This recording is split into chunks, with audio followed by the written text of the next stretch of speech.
Here's a topic I never really expected to hear my students talk about so much in English, even after more than 20 years of teaching: belonging. Belonging is that feeling that says, yes, this is my place. These are my people. This is where I feel most comfortable. It's kind of like walking into your friend's kitchen on a Sunday afternoon. You don't knock, you just go right in. You know where the coffee mugs are. Her kids run past you because they've seen you 100 times, and you just sit down at the table. You have a conversation, and it's like you never left. But how do you really describe that kind of feeling in English? And what about the opposite of that? Like when your partner takes you to dinner with his oldest friends. And before going, you're a little nervous. You don't really know what to expect, but everyone's kind to you. They smile, they pour you a glass of wine, they ask some polite questions. But then they start talking about a trip that they took together years ago. They're talking about a specific moment and memory. They're laughing about something you know nothing about. So you smile, but you're not really part of the conversation. How do you also talk about that feeling? This is exactly what I want to help you do today. I want to help you have the language you need to talk about these more complex feelings in English, specifically these feelings of belonging, trust, and connection. Now, you might be wondering, why are we talking about this here? And I'll tell you, when my students join my Confident Women community, they often arrive looking for one thing: more English practice and a safe place to practice speaking. But after a few weeks, they tell me that they found something they didn't expect: the place where they belong, a group of women who feel like they're people. Belonging is a deep feeling, and to experience a sense of belonging in your second language, that's powerful. I want you to have the words to talk about feelings just like that in English. The challenge is that feelings are hard to talk about no matter what language you might speak. Even in your first language, talking about things like belonging can be challenging. And the same is true about the opposite feeling of being left out. To be left out means to not feel included or to be unhappy because someone is excluding you.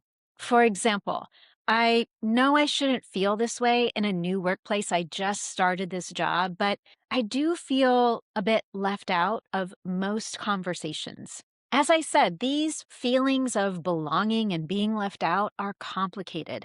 That's exactly why having the right words matter. Without them, you stay on the surface of every conversation in English. You can do things like order lunch or get through a meeting or even chat with a neighbor about the weather. But you can't really tell someone what your week actually felt like. You can't share why a small moment with a friend meant so much to you. And you can't talk about the relationships that matter the most to you. So, for this lesson today, I want to introduce you to the language we use to describe all of this.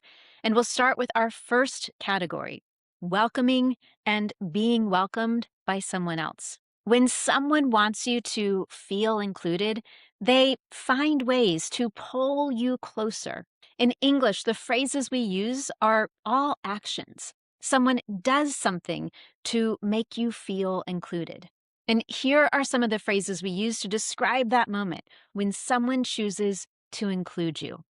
The first is to make room at the table. This means to intentionally create physical space, social space, and emotional space. For example, when I joined the team, my manager really made room for me at the table. She asked for my opinion in every meeting.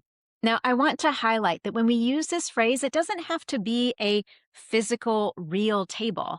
To be at the table could be part of a conversation or part of a project or a community. Now, the second phrase that we use here is to bring somebody in. This means to actively include someone who is present, but not yet participating. For example, I was quiet at dinner because I didn't know anybody, but Sophia kept bringing me in by asking me questions and making sure I was part of the conversation. I want to take a moment to notice something important about both of those phrases. The emphasis is on the effort that another person is making to help you feel included. That's why this kind of action isn't passive, it's intentional.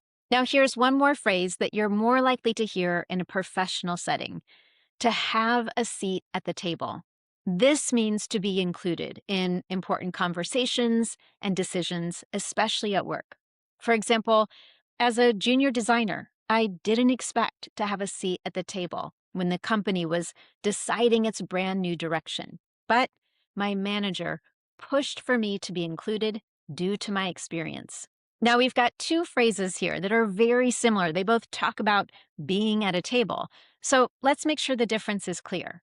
The first one, to make room at the table, emphasizes the effort that someone makes to include you. It's all about the action. And then to have a seat at the table emphasizes your position, the fact that you're present when it matters, whether it's in a meeting, a planning conversation, or a family decision. So there are three key ways to talk about being welcomed in. Someone makes room for you, someone brings you in, and someone gives you a seat at the table. But being welcomed in is just the beginning. Someone could do all of those things, but you won't really feel like you belong until trust starts to build. In fact, trust is what moves you from being included to actually feeling that sense of belonging. In English, we often talk about trust with the image of a wall. When you don't trust someone yet, you keep a wall to protect yourself. And then when you feel safe, you start to lower that wall and let someone in closer.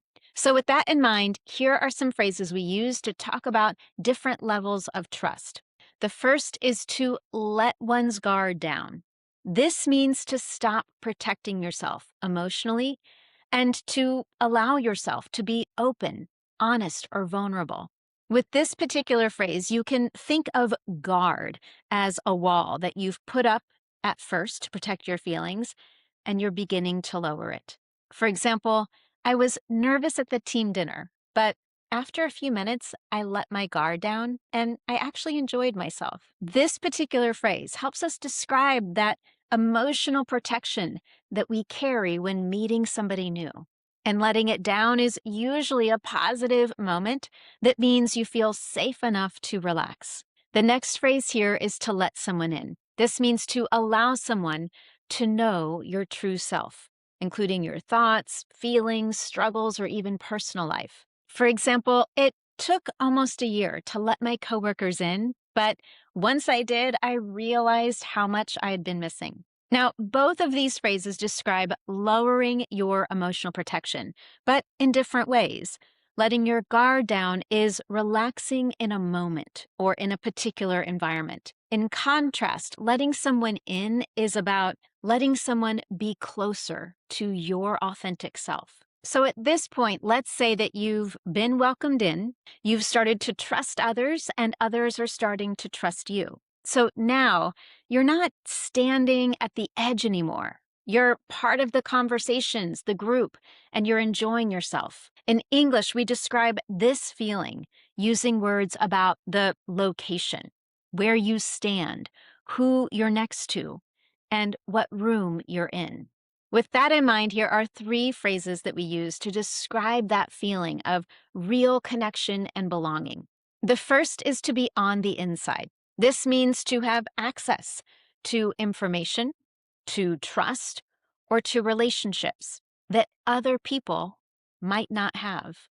For example, after working there for 2 years, I finally felt like I was on the inside. I knew what was really going on, and people trusted me with the most important projects. Being on the inside means you have access to things that are not shared with everyone. This could look like inside jokes, inside information, inside conversations, and so on.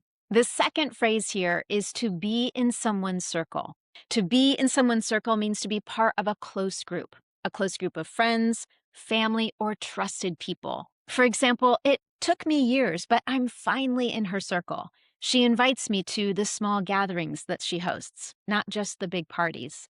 When we talk about someone's circle, we're talking about something very personal. These are the people that they've chosen to be close to, the people they've chosen to trust. And the people inside that circle often have the most value to that particular person. And now our third one is to be at the table. Yes, we're coming back to this idea of a table. To be at the table means to be consistently present and included in important conversations or decisions. For example, I used to be the person who heard about decisions afterward. Now, I'm always at the table when they're made. As I'm sure you've noticed, this phrase is very related to having a seat at the table, but to be at the table emphasizes that this is ongoing. This is an ongoing experience of being included, not just in one particular moment. Now, all three of these phrases describe belonging, but each one emphasizes something a little different. To be on the inside means you have access. To be in someone's circle means that you are close. And to be at the table means you are included in what matters consistently. So before we go to our next category, I want you to take a moment and think about your own life. Is there a group or a community or a relationship where you are on the inside? Or whose circle are you in? How do other people make you feel like you belong?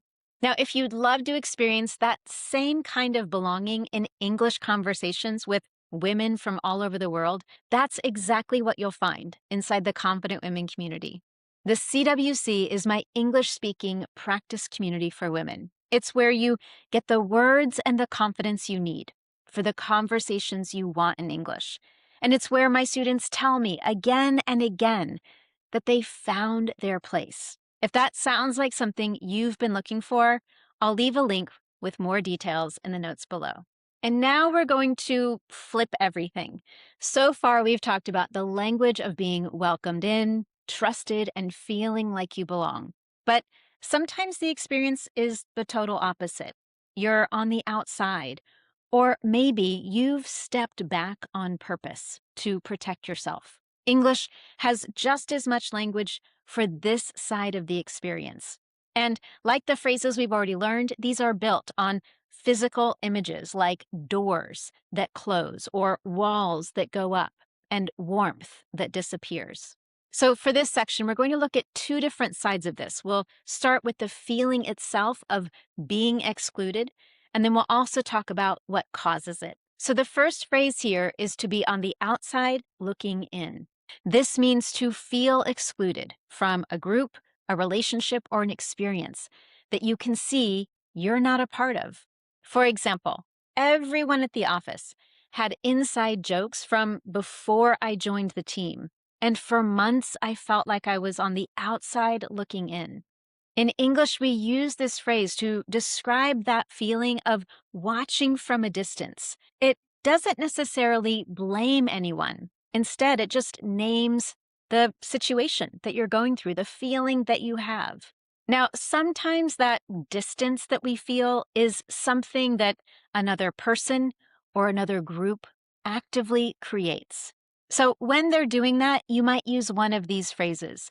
The first is to freeze someone out. This means to deliberately exclude someone from a group, a conversation, or a decision. And the behavior that we associate with this is to ignore someone or withhold warmth, to withhold kindness. For example, after I disagreed with her in the meeting, the whole team started to freeze me out. No one invited me to lunch for weeks. Now, this experience of freezing someone out is not a one-time moment. It's often slow, repeated, it's cold, and deliberate. Now, another phrase that we can use in these situations is to give someone the cold shoulder. This means to totally ignore someone or treat them in a cold or unkind way, usually after some kind of disagreement or hurt feelings. For example, my brother and I had a small argument on Friday, and he's been giving me the cold shoulder all weekend. Now, as an alternative to giving someone a cold shoulder, you might hear to give someone the silent treatment. This also means to totally ignore someone, to not talk to them at all. The next expression for this experience is to gatekeep. This means to control who is allowed access to a community, a hobby, information, or an experience. And it's often a way that we deliberately exclude specific people. For example, maybe at the office, you've noticed that everyone keeps having meetings with your manager and something is getting decided. There's some big project happening, but you've been excluded from all of that. Your manager is gatekeeping information. She's deliberately not sharing it with you. Now, this particular word is one that I'm hearing a lot right now. And again, it means controlling access to something serious. It can be controlling access to a job or an industry. And now, especially online, I'm also seeing this word get used in lighter or less serious contexts, like sharing information about someone's hobbies and how they do it, or new restaurants or music. In fact, just recently, I saw a post about a skincare routine, and some of the comments showed that people were frustrated because it seemed like the person who was sharing the video was doing a bit of gatekeeping. Okay, now that we've talked about when others deliberately exclude, we also need to talk about when we create distance ourselves. Sometimes you might be the one creating that distance. Maybe you step back because you've been hurt or because you're protecting yourself from something that you can kind of sense or feel is coming. So when you're describing those moments, you might use to put your walls up. This means to emotionally protect yourself by not letting anyone else get close to you. This is something we often do after being hurt. For example, after her last relationship ended badly, she really put her walls up. It took her a long time to trust anyone again. Now, I want to pause here for a moment because earlier in this lesson, we talked about letting your guard down, that moment when you lower the walls and let people in. The opposite of that expression is to put your guard up. And it means to be careful, to be alert, because you're checking to see if you can really trust someone. And then when we add this idea of putting walls up, this is much stronger. It's much deeper, meaning that you are completely shutting others out so that you can protect yourself. Now, when you think about everything we've talked about today, do you notice that we keep coming back to the same images? Tables, walls, circles, and doors, warmth and cold. In English, we describe these feelings of belonging and exclusion as two sides of the same window. There's the warmth on the inside and the cold of being on the outside. And after learning these phrases today, you're likely going to notice that they show up everywhere. You might hear them in a friend's story about her in-laws, or in a colleague's frustration after a meeting. You might hear them in a podcast, a novel, or a song. So for now, here's what I want to know. Which phrase from today are you already hearing in your own life? Tell me about it in the comments. And then I'd also love to hear one phrase you're going to start using. As always, if you found this lesson helpful to you today, don't forget to subscribe or follow wherever you're watching or listening from today. Thank you so much for joining me, and I look forward to next time.